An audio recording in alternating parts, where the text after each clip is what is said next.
शुक्रवार का दिन था। तारीख थी 20 सितंबर। बेंगलुरु के विली कवल इलाके में एक 3 मंजिला मकान बना हुआ है। मकान से बड़ी भयानक बदबू आ रही थी। मकान के पास ही जीवन प्रकाश नाम के एक शख्स का घर है। जीवन के घर तक वो बदबू जा रही थी।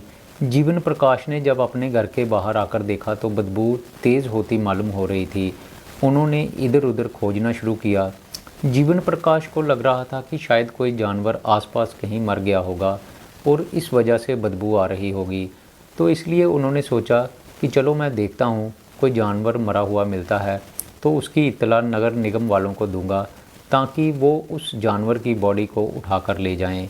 लेकिन अपने घर के आसपास काफ़ी दूर तक खोजबीन करने के बाद भी जब उन्हें लावारिस पशु नहीं मिलता तो फिर उन्हें महसूस होता है कि बदबू घर की ऊपर वाली मंजिल से आ रही थी। घर के टॉप फ्लोर पर 29 साल की महालक्ष्मी रहती थी। जीवन प्रकाश महालक्ष्मी के दरवाजे की तरफ बढ़ते हैं। जो वो दरवाजे की तरफ बढ़ रहे थे, बदबू की तीव्रता बढ़ती जा रही थी। जीवन एक हाथ से अपना नाक बंद करके बड़ी मुश्किल से दरवाजे तक पहुंचते हैं और दरवाजे को खोलने की कोशिश करते हैं, लेकिन दरवाजे पर लॉक लगा हुआ था। जीवन महालक्ष्मी के भाई और बहन को फ़ोन लगाते हैं। जीवन महालक्ष्मी के पड़ोसी थे, घर में आना जाना था। उनके पास महालक्ष्मी के भाई और बहन का नंबर था। महालक्ष्मी की फैमिली को जैसे ही जीवन उनके घर से बदबू आने की बात कहते हैं तो महालक्ष्मी की फैमिली फ़ौरन वहां से रवाना हो जाती है और तकरीबन रात के 12 बजे के करीब महालक्ष्मी के घर पर पहुंच जाते हैं। दरवाज़ा लॉक था। परिवार वाले लॉक तोड़ देते हैं और जैसे ही वो घर के अंदर दाखिल होते हैं तो देखते हैं कि घर के चारों तरफ खून पड़ा हुआ था। ज़मीन पर कीड़े घूम रहे थे। घर का सारा सामान इधर उधर बिखरा हुआ था। महालक्ष्मी की माँ अपनी बेटी को आवाज़ लगाती है, लेकिन बेटी कहीं दिखाई नहीं दे रही थी। बदबू फ्रिज की तरफ से आ रही थी। माँ कांपते हाथों से फ्रिज का दरवाज़ा खोलती है तो फ्रिज के अंदर महालक्ष्मी का सर पड़ा हुआ था। उसको देखकर महालक्ष्मी की माँ घर से बाहर भाग जाती है। फ्रिज के अंदर महालक्ष्मी का कटा हुआ सर पड़ा था, पैर अलग से पड़े थे और उसकी बॉडी के 60 से ज़्यादा छोटे छोटे टुकड़े करके उनको फ्रिज में रखा गया था। महालक्ष्मी की फैमिली पुलिस वालों को फ़ोन करती है। पुलिस वाले मौके वारदात पर पहुंचते हैं। लाश के टुकड़े फ्रिज से निकालकर पोस्टमार्टम के लिए भेज दिए जाते हैं। पुलिस वाले केस की इन्वेस्टिगेशन शुरू करते हैं। शुरू में तो पुलिस को शक था कि महालक्ष्मी का मर्डर उसके पति हेमंत ने किया होगा, क्योंकि दोनों के बीच बनती बिल्कुल नहीं थी। महालक्ष्मी और हेमंत अलग अलग रहते थे। दोनों के बीच अक्सर झगड़ा होता रहता था। इसलिए महालक्ष्मी ने पति का घर छोड़ दिया था और अलग से कमरा किराए पर लेकर वो रहती थी। महालक्ष्मी ने अपने पति के खिलाफ मारपीट का केस भी दर्ज करवा रखा था। पुलिस वाले हेमंत से पूछताछ करना शुरू करते हैं तो हेमंत बताता है कि दरअसल महालक्ष्मी का चरित्र ठीक नहीं था। उसका एक अशरफ नाम के लड़के के साथ अफेयर था। हेमंत एक दिन अपनी पत्नी का मोबाइल चोरी चोरी से चेक करता है तो उसमें अशरफ का नंबर हेमंत को दिखाई देता है। हेमंत जब अपनी पत्नी के फ़ोन की कॉल डिटेल निकालता है तो उसमें फ़ोन सबसे ज़्यादा जो है वो अशरफ को किए गए थे। अशरफ उसको घर के बाहर बहाने से ले जाता था और कुछ देर घूमने के बाद अशरफ महालक्ष्मी को उसके घर तक छोड़ने भी आता था। जब हेमंत को अपनी पत्नी के अफेयर के बारे में पता चलता है तो हेमंत अपनी बीवी से इस बारे में पूछता है। उसकी पत्नी उसके साथ झगड़ने लगती है। हेमंत को यकीन हो गया था कि उसकी पत्नी उसके साथ धोखा कर रही है, इसलिए हेमंत ने अपनी बीवी को छोड़ने का मन बना लिया था और इस तरह से लक्ष्मी हेमंत से अलग एक किराए के घर में रह रही थी। हेमंत के बयान से पुलिस वालों को लगने लगता है कि हेमंत का इस हत्याकांड में कोई हाथ नहीं है। अब शक की सुई अशरफ की तरफ घूम रही थी। अशरफ की तलाश शुरू की जाती है। वो बेंगलुरु में ही था। वहाँ पर वो हेयर ड्रेसर का काम करता था। पुलिस वाले उसके सैलून में जाते हैं और उसको पकड़कर थाने ले जाते हैं। अशरफ दरअसल उत्तराखंड का रहने वाला था। पुलिस वाले उसकी पिछले कई दिनों की कॉल रिकॉर्डिंग चेक करते हैं। अशरफ से पूछताछ की जाती है, लेकिन पुलिस वालों को महालक्ष्मी मर्डर केस में अशरफ का भी कोई हाथ दिखाई नहीं देता, क्योंकि कोई भी एविडेंस अशरफ के खिलाफ नहीं जा रहा था। लिहाजा पुलिस वाले मानने लगते हैं कि ये मर्डर ना तो हेमंत ने किया था और ना ही अशरफ ने, बल्कि इस हत्याकांड को अंजाम देने वाला कोई तीसरा शख्स था। पुलिस वाले हेमंत के घर के आसपास के घरों में लगे हुए सीसीटीवी कैमरा की फुटेज चेक करते हैं। 150 से ज़्यादा लोगों से पूछताछ की जाती है। महालक्ष्मी के परिवार वालों से भी पूछताछ की जाती है। महालक्ष्मी के भाई से पूछताछ की जाती है और पुलिस वाले महालक्ष्मी के भाई को पूछते हैं कि क्या तुम्हें किसी के ऊपर शक है। तो लक्ष्मी का जो भाई है वो 3 लोगों पर शक जाहिर करता है। एक तो महालक्ष्मी का मैनेजर, एक महालक्ष्मी के साथ काम करने वाला और तीसरा महालक्ष्मी का एक दोस्त। पुलिस वाले मैनेजर और महालक्ष्मी के दोस्त को पकड़ लेते हैं और उनसे लंबी पूछताछ करते हैं।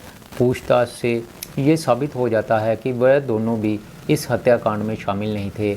अब सिर्फ एक शख्स बचा था जिससे पूछताछ की जानी थी और वो था महालक्ष्मी का ऑफिस का कुलीग, जिसका नाम मुक्ति रंजन होता है। मुक्ति रंजन की तलाश की जाती है, लेकिन मुक्ति रंजन पुलिस के हाथ नहीं लगता। मुक्ति रंजन उड़ीसा का रहने वाला था और महालक्ष्मी के साथ ऑफिस में काम करता था। मुक्ति रंजन तो पुलिस वालों को मिल नहीं रहा था, लेकिन पुलिस वालों को मुक्ति रंजन के भाई का फ़ोन नंबर मिल जाता है। पुलिस वाले जब मुक्ति रंजन के भाई से फ़ोन पर बात करते हैं तो मुक्ति रंजन का भाई पुलिस को बताता है कि एक दिन मुक्ति रंजन ने उसको फ़ोन किया था और उसको कहा था कि तुम लोग घर पर ताला लगाकर कहीं दूर चले जाओ। मुक्ति रंजन का भाई उससे पूछता है कि क्यों, तुम ऐसा क्यों कह रहे हो, लेकिन मुक्ति रंजन कुछ नहीं बताता और फ़ोन कट कर देता है। अब पुलिस वालों को मुक्ति रंजन के ऊपर शक होने लगता है कि हो ना हो ये हत्याकांड मुक्ति रंजन ने ही किया होगा। पुलिस मुक्ति रंजन को पकड़ने के लिए उसकी लोकेशन ट्रेस करना शुरू कर देती है। मुक्ति रंजन के मोबाइल की लोकेशन ट्रेस करने से पता चलता है कि ये लोकेशन पश्चिमी बंगाल की है। पुलिस वाले पश्चिम बंगाल की पुलिस से संपर्क करते हैं, लेकिन फिर उसके बाद मुक्ति रंजन का फ़ोन अचानक से स्विच ऑफ होने लगता है। कुछ दिनों के बाद मुक्ति रंजन के फ़ोन की लोकेशन उड़ीसा के गांव में मिलती है। पुलिस वाले एक टीम बनाकर उड़ीसा के लिए रवाना हो जाते हैं। पुलिस मुक्ति रंजन को इधर उधर खोज रही थी, लेकिन अभी पुलिस की खोज पूरी हो पाती उससे पहले ही एक दिन खबर मिलती है कि मुक्ति रंजन का शव कब्रिस्तान में लटका हुआ मिला है। मुक्ति रंजन के घर के पास ही एक कब्रिस्तान था, वहाँ पर मुक्ति रंजन एक पेड़ से लटका हुआ मिलता है। दरअसल मुक्ति रंजन ने जिस दिन सुसाइड किया था वो उसके एक दिन पहले अपने घर गया हुआ था। मुक्ति रंजन की माँ से जब पूछताछ की जाती है तो वो बताती है कि जब वो घर पर आया था तब वो अपनी माँ को चाय बनाने के लिए कहता है और फिर खाना खाकर वो अपना लैपटॉप और कुछ पैसे लेकर घर से चला गया था। महालक्ष्मी के मर्डर से पहले मुक्ति रंजन ने अपने भाई को कहा था कि मैं बहुत परेशान हूँ, मुझे एक लड़की पर बहुत गुस्सा है, वो मुझे ब्लैकमेल कर रही है, मेरे हाथों से कहीं कोई बड़ा कांड ना हो जाए। जब भाई ने ये बात सुनी तो वो घबरा गया और वो अपने भाई को ऐसा कुछ भी करने से मना करता है और उसको पूछता है कि क्या बात है, मुझे साफ साफ बताओ। लेकिन मुक्ति रंजन ने अपने भाई को कुछ नहीं बताया और उसने कहा कि मैं थोड़े दिनों बाद आऊँगा और फिर मैं तुम्हें सब कुछ बताऊँगा। दरअसल मुक्ति रंजन और महालक्ष्मी एक ही ऑफिस में काम करते थे, दोनों एक दूसरे से प्यार करते थे। मुक्ति रंजन महालक्ष्मी को शादी का झांसा देता रहा, लेकिन जब महालक्ष्मी ने उससे शादी करने के लिए कहा तो मुक्ति रंजन साफ साफ मुकर जाता है। एक दिन मुक्ति रंजन कहीं जा रहा था, रास्ते में महालक्ष्मी ने उसकी बाइक को रोका और ज़ोर ज़ोर से शोर मचाना शुरू कर दिया और लोगों को इकट्ठा करके कहने लगी, ये लड़का मुझे किडनैप करके ले जा रहा है। आसपास भीड़ इकट्ठी हो जाती है और उन्होंने मुक्ति रंजन की काफ़ी पिटाई भी की थी। मुक्ति रंजन को पुलिस के हवाले कर दिया गया। तब बड़ी मुश्किल से मुक्ति रंजन वहाँ से छूट पाया था। महालक्ष्मी मुक्ति रंजन पर शादी का दबाव बना रही थी, लेकिन मुक्ति रंजन महालक्ष्मी से शादी नहीं करना चाहता था। इसके अलावा इन दोनों के बीच आपस में झगड़े की क्या वजह थी, ये सब कुछ सिर्फ मुक्ति रंजन ही पुलिस को बता सकता था। लेकिन इससे पहले कि मुक्ति रंजन पकड़ा जाता, मुक्ति रंजन आत्महत्या कर लेता है। लेकिन पुलिस वाले इस केस को सीधा साधा सुसाइड का केस नहीं मान रहे। पुलिस को ऐसा लगता है कि हो सकता है इस केस में हुक्म सिंह और अशरफ का भी हाथ हो सकता है कि मुक्ति रंजन ने आत्महत्या ना की हो, बल्कि महालक्ष्मी के भाई या किसी और ने उसको मारकर कब्रिस्तान में लटका दिया हो, क्योंकि कुछ दिन पहले महालक्ष्मी के भाई और उसके दोस्तों ने मुक्ति रंजन को जान से मारने की धमकी दी थी, उसकी पिटाई भी की थी और महालक्ष्मी से शादी करने के लिए वो लोग उस पर दबाव बना रहे थे। मुक्ति रंजन के भाई की स्टेटमेंट सामने आने के बाद पुलिस वाले महालक्ष्मी के भाई और अशरफ से पूछताछ करने लगते हैं। दूसरी तरफ पुलिस वाले मुक्ति रंजन के लैपटॉप को डिकोड करने की कोशिश कर रहे हैं। हो सकता है कि मुक्ति रंजन के लैपटॉप से इस हत्याकांड से जुड़ा हुआ कोई क्लू मिल जाए, लेकिन बहुत कोशिश करने के बाद भी पुलिस वाले मुक्ति रंजन के लैपटॉप का डाटा रिकवर नहीं कर पाते, क्योंकि मुक्ति रंजन ने लैपटॉप से सारा डाटा जो है वो इरेज कर दिया था, लैपटॉप को फॉर्मेट कर दिया था। दरअसल महालक्ष्मी और मुक्ति रंजन दोनों एक ही ऑफिस में काम करते थे। महालक्ष्मी मुक्ति रंजन पर शादी करने का दबाव बना रही थी। शादी ना करने पर वो मुक्ति रंजन को किडनैपिंग के केस में फंसाने की धमकी देती थी। इसी बात से दोनों के बीच अक्सर झगड़ा होता रहता था और एक दिन गुस्से में आकर मुक्ति रंजन ने महालक्ष्मी की हत्या ही कर दी। फिलहाल कई लोगों से अभी पूछताछ की जानी बाकी है और कुछ ही दिनों बाद ये सारा मामला जो है वो खुलकर सामने आ जाएगा।